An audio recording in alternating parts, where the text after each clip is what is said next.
Hello, my name is Mike Munzing. I'm here in Orange County, California.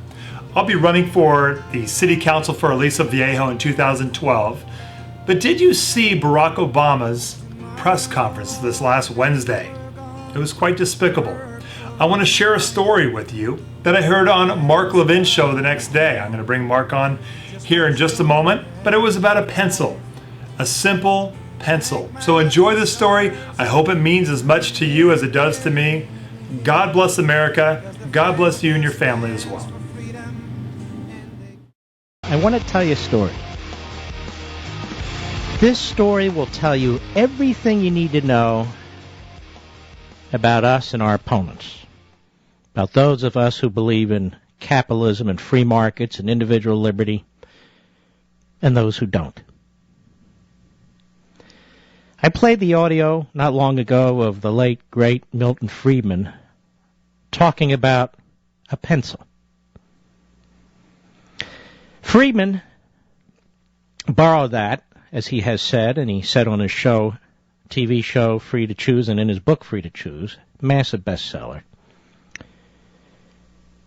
and acknowledged that Leonard Read, the late Leonard Read of the Foundations for Economic Education in 1958, had written extensively about the pencil. Now, I want you to think about this. A pencil. He wrote, "I pencil, my family tree, as told by Leonard Read. I am a lead pencil. The ordinary wooden pencil familiar to all boys and girls and adults who can read and write. I pencil, simple though I appear to be, merit your wonder and awe, a claim I shall attempt to prove. In fact, if you can understand me, no, that's too much to ask of anyone, if you can become aware of the miraculousness which I symbolize, you can help save the freedom mankind is so unhappily losing. I have a profound lesson to teach. I can teach this lesson better than can an automobile or an airplane or a mechanical dishwasher because, well, I seem so simple. Simple? Yet not a single person on the face of this earth knows how to make me. This sounds fantastic, doesn't it? Especially when it's realized that there are about 1.5 billion of my kind of product in the USA each year. More than that now. This was 1958. He wrote, "Pick me up and look me over. What do you see?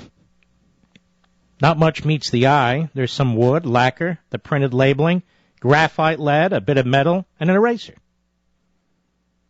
Just as you cannot trace your family tree back very far, so it is impossible for me to name and explain all my antecedents, but I would like to suggest enough of them to impress upon you the richness and complexity of my background, I pencil. My family tree begins with what in fact is a tree, a cedar of straight grain that grows in Northern California and Oregon. Now contemplate all the saws and trucks and rope and the countless other gear used in harvesting and carting the cedar logs to the railroad siding. Think of all the persons and the numberless skills that went into their fabrication, the mining of ore, the making of steel and its refinement in saws, axes, motors, the growing of hemp and bringing it through all the stages to heavy and strong rope, the logging camps with their beds and mess halls, the cookery and the raising of all the foods. Why, untold thousands of persons had a hand in every cup of coffee the loggers drink. Now, the logs are shipped to a mill in San Leandro, California. Can you imagine the individuals who make flat cars and rails and railroad engines, who construct and install the communication systems incidental thereto? These legions are among my antecedents. Consider the millwork in San Leandro. The cedar logs are cut into small, pencil-less slats, less than 1/4 of an inch in thickness. These are kiln-dried and then tinted, for the same reason women put rouge on their faces. Rouge, rouge, rouge. People prefer that I look pretty, not a pallid white. The slats are waxed and kiln-dried again. How many skills went in the making of the tint in the kilns? into supplying the heat, the light, the power, the belts, the motors, and all the other things a mill requires. Sweepers in the mill among my ancestors, yes, and included are the men who poured the concrete to the dam of the Pacific Gas and Electric Company hydro plant, which supplies the mill's power.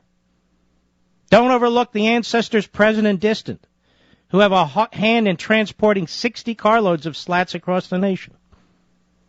Now, once in the pencil factory, millions of dollars in machinery and building, all capital accumulated by thrifty and saving parents of mine, each slat is given 8 grooves by a complex machine, after which another machine lays leads in every other slat, applies glue, and places another slat atop, a lead sandwich, so to speak. 7 brothers and I are mechanically carved from this wood-clinched sandwich. My lead itself, it contains no lead at all, actually. It's complex. The graphite is mined in Ceylon. Consider these miners and those who make their many tools, and the makers of the paper sacks in which the graphite is shipped, and those who make the string that ties the sacks, and those who put them aboard ships, and those who make the ships. Even the lighthouse keepers along the way assisted in my birth. And don't forget the harbor pilots. The graphite is mixed with clay from Mississippi, in which ammonium hydroxide is used in the refining process. Then wetting agents are added, such as sulfonated tallow, animal fats chemically reacted with sulfuric acid. After passing through numerous machines, the mixture finally appears as endless extrusions, as from a sausage grinder cut to size, dried and baked for several hours at 1850 degrees Fahrenheit. And to increase their strength and smoothness, the leads are then treated with a hot mixture, which includes candelia wax from Mexico, paraffin wax, and hydrogenated natural fats. My cedar receives 6 coats of lacquer. Do you know all the ingredients of lacquer? Who would think that the growers of castor beans and the refiners of castor oil are part of it? They are.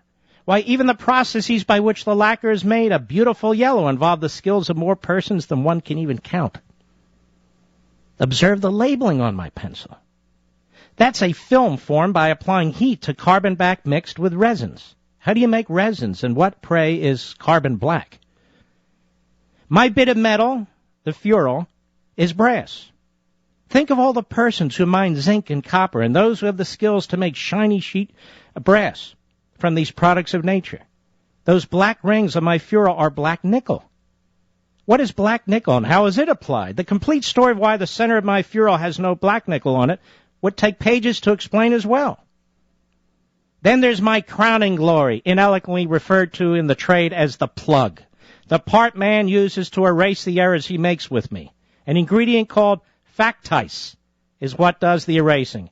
It is a rubber-like product made by reacting rapeseed oil from the Dutch East Indies with sulfur chloride. Rubber, contrary to the common notion, is only for binding purposes.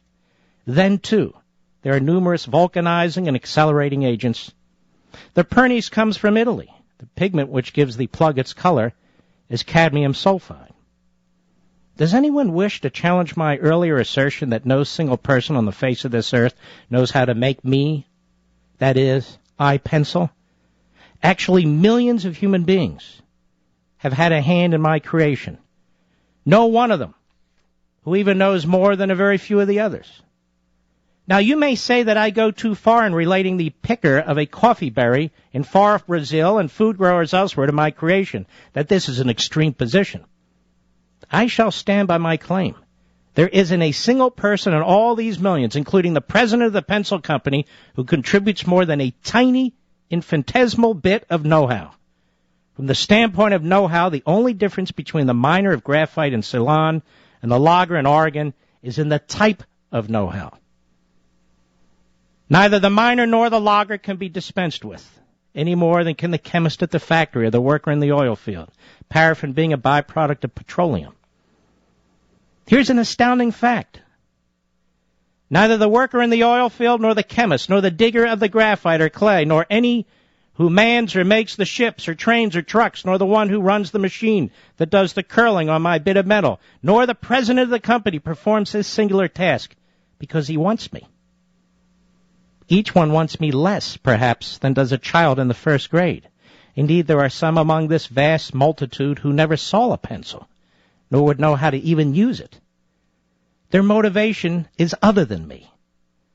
Perhaps it is something like this. Each of these millions sees that they can thus exchange his tiny know-how for the goods and services he needs or wants. I may or may not be among these items. This is a fact still more astounding. The absence of anyone dictating or forcibly directing these countless actions which bring me into being. No trace of such a person can be found. Instead, we find the invisible hand at work. This is the mystery to which I referred earlier. I, pencil, am a complex combination of miracles. A tree, zinc, copper, graphite, and on and on. But to these miracles, which manifest themselves in nature, an even more extraordinary miracle has been added.